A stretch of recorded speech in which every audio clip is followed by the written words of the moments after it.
Ganito ang tamang pag-i-engage, mga sirs and moms.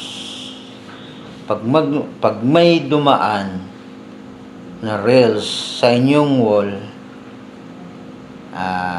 kailangan yung buksan at panoorin yan dahil si Mita ang nagpapadala ng video na yan para sa inyo at kailangan dapat panoorin nyo mula sa simula hanggang dulo at huwag kayong mag-i-skip na putulin ang panonood nyo sa video na yon at pagkatapos mag-react kayo ha ha ha at ano pa dyan.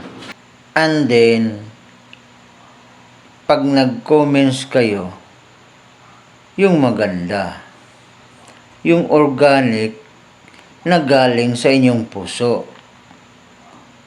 Kasi,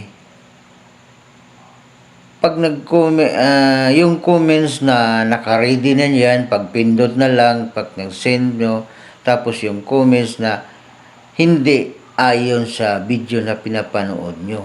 Ganito lang ang ginagawa ko. Panoorin ang buong video, mag-react, mag-comments, share, and follow. Para naman makatulong sa may-ari ng video na yon.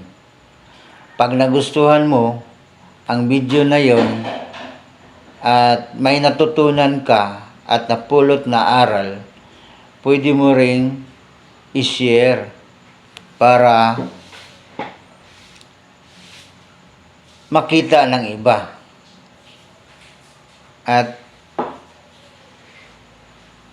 sa ganung paraan, kailangan din lang natin ay give and take, magtulungan para sabay-sabay tayong aangat. Diba? Thank you and God bless. Follow for more.